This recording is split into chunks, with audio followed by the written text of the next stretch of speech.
want to ask you about what's next, if there's another package to come with all of the needs. Thank you very much for being with us. I just understand, though, that the president in the Oval Office has told the press pool that he was speaking sarcastically when he talked about ingesting disinfectant and some of these other remedies that he was at least asking about yesterday. There's been a big reaction to that. What is your reaction? Well, my reaction is it was consistent with all of his other statements, which had no relationship to science, fact, evidence, data, or appropriate way to proceed. So it was consistent. But it was also consistent with Mitch McConnell saying, let the states go bankrupt. They don't believe in science, and they don't believe in governance, and that's why it's hard to get them to accept the evidence that we have a role to do something to meet the needs of the American people in a very direct and stronger way. Is it a serious problem when the President of the United States talks about something that is poisonous, which is ingesting Lysol or another disinfectant, or when he touts a medication that has not been properly peer tested and reviewed, which the FDA is now warning against, the hydroxychloroquine?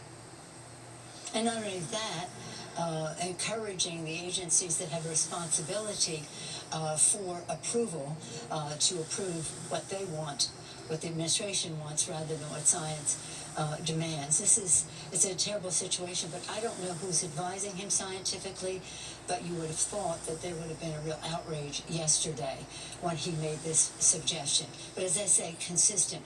And that's why on Easter Sunday I had my own epiphany and said, I cannot remain silent any longer. What he is saying is dangerous. The delay, the denial is deadly. It's a hoax. It's going to magically go away. Inject Lysol into your lungs. What is this? What is this? But nonetheless, you know what? Let's just go forward. Let's say in what we're doing legislatively that we will provide the resources for our health services and the rest to meet the needs of the American people, for our scientists to quickly, as soon as possible, find a vaccine, hopefully a cure even sooner than that, and that we will make sure that there is integrity in how it is developed and integrity in how it is distributed. That doesn't exist right now, according to what we've seen from the White House. Well, Madam Speaker, when he suggested yesterday, he said that, we'll have a cure soon. But at the same time, according to an upcoming whistleblower complaint that we understand from Dr. Bright, who was removed from his position in charge of the vaccination research effort, that he's actually, according to this complaint and his version of it, he was removed from his job by pushing back against the recommendation from the president, the push to validate that malaria medication. Well, my colleague, Congresswoman Anna Eshoo of California, is the chair of the Health Subcommittee of Energy and Commerce. It was her legislation that established part of that he was the head of, that Dr. Bright was the head of. She has, and we all have respected, know his work and has respected over time and follow that work. She will be, I understand, will be having a hearing on the subject, and we have to get to the facts as allegations are made. But this is explosive.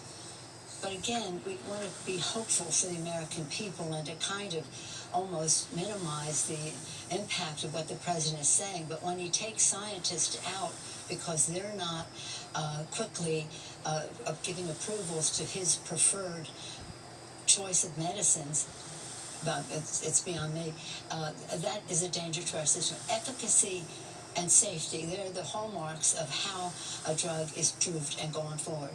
We have seen that some things he has recommended have not been safe while he was recommending them. It's very sad. I mean, again, it's a challenge, but let's recognize it's a challenge, and maybe his saying that he was just being silly or whatever he was saying about what he said yesterday, it didn't seem so when you saw him say it. He seemed like he was speaking from his usual great authority on every subject.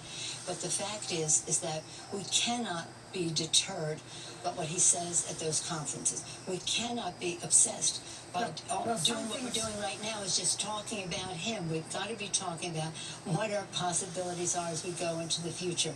And we're hopeful yesterday. I myself I'm personally shaken by the fact that 50,000 people have died. I'm sure you are too, and most people are. 50,000 people have died. We have to do better. Yesterday, we had some hope because we passed a bill that eventually the Republicans agreed to, that we would put $100 billion into hospitals and testing so that we could go forward, and it calls for a national strategy for testing. It calls for documenting how it is affecting different communities of color, geography, ethnicity, and the rest. And we just have to act upon what can be helpful rather than be dragged down every day. It's a tactic. It's a technique. Well, it's a diversionary tactic. Madam Speaker, I do want to ask you going forward about something else that he said, is that there won't be more money for the post office, which is at risk of going under unless they raise prices on big shippers like Amazon. Is there anything you can do about that? Because he has a lot of power to hold up that money. Well, as I say, in everything he says, you have to enlarge the issue. He says you should pump Lysol into your lung. He doesn't believe in science. Mitch McConnell says states should go bankrupt. They don't believe in governance. The president wants to privatize the post office. The post office has over 90% of favorability among the American people. They depend on the post office as a public institution. And seniors now have always been getting their medicine by mail for a long time now, and now even more urgently. People are buying things that are telemarketing and the rest, and they're being delivered by the post office. So at this time, at any time, it's a bad idea. But it's what they're about. Privatization, privatization, privatization. Let somebody else go make money off of something that should be a public service for the American people. And we will have to have that fight. We tried to get funding for the post office in the CARES 1 bill. We had some money in a bipartisan way, but the president, I understand, was personally rejected it. But let me tell you another reason he may be against it. We have to save the lives and the livelihood of the American people. We also have to save our liberty, the life of our democracy. And voting by mail is central to this in any event, but at the time of the coronavirus, very essential. And we've had $400 million in CARES 1. We have to have much more than that in CARES 2 so that people can vote by mail. When the Supreme Court, acting like party hacks, said that the state of Wisconsin had to vote on that day and limited the importance of voting by mail, they were doing a Republican agenda. But the fact is that having those people vote at that time was as if we invited them all to the Mardi Gras. Probably caused more infections, sad to say.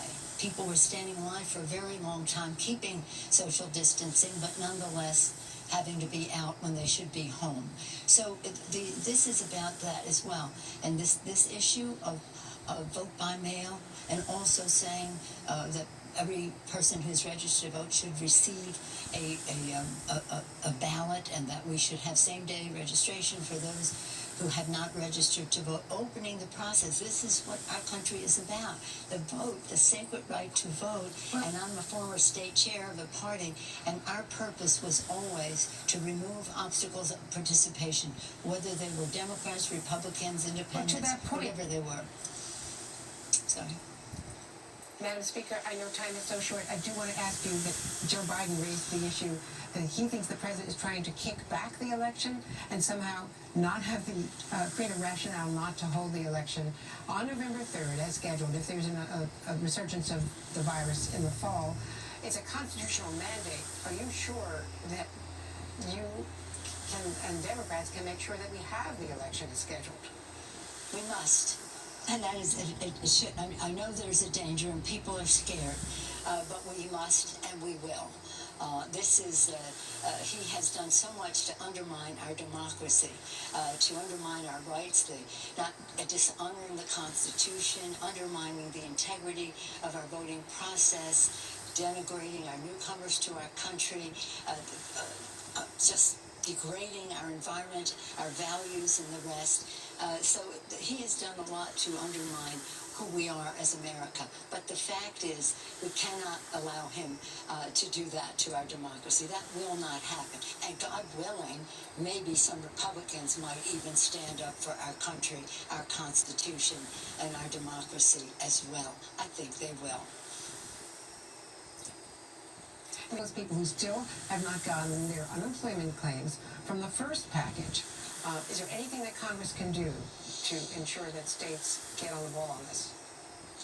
Well, we really have to support the states in a stronger way because they're getting so many applications for unemployment insurance. So they need more funding for the administrative process that is taken there. We put about $1 billion in CARES 1 for the states, but they need more. One state, Rhode Island, the governor told me that one week they had 10 applications on a Wednesday. The following Wednesday, they had 10,000 applications. So there's an administrative, a need for administrative resources to facilitate that. But there's no reason that there should be a delay in terms of the direct payments. Well, they had a delay so the president could sign the check. Oh, come on. What is this about? Well, I don't know what is worse. I've been thinking about it at night. Shameful or shameless? But whatever it is, that was shameful or shameless, that they would hold that up when people are crying out and needing that. And in fact, we need more in the next tranche, and we need to have these people. People want three things that I hear from them the most. They want our first responders, our healthcare workers, to have the PPE that they need as they try to save lives, as they risk their own lives to do so, and perhaps even lose their jobs.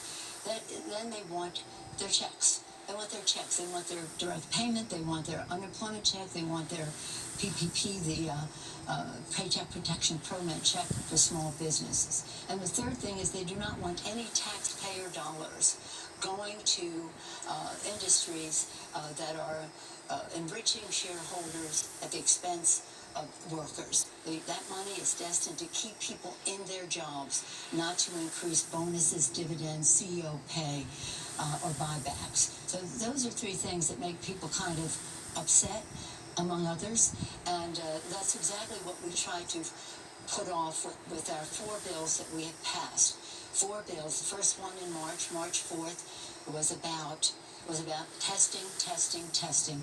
Here we are, a month and a half later, not adequately prepared for the testing, but we, in the bill yesterday, hopefully that will do that. Let me just say this one thing. The Republican part of their technique, in addition to being anti-science and anti-governance, want to say we held up the bill. No, they did. They ended up voting for exactly what we put on the floor of the Senate on April 9th, which was the day they brought their bill to the floor. The leader of the debate yesterday on the House floor said, well, we could have agreed to this 2 weeks ago in 16 minutes, Democrats and Republicans, except the Democrats had all of these extracurricular stuff like $100 billion for hospitals and testing, lending opportunities for people who are sort of in the underbanked category, more money for lending, etc., for our small businesses and the rest. They call that extracurricular stuff. Take that to the hospital with you when you want to see what the priorities are between us here, what the debate is about. But all of our bills have been bipartisan. Our next bill will be bipartisan, and we look forward to getting on with that as soon as possible to save the lives, the livelihood, and the life of our democracy.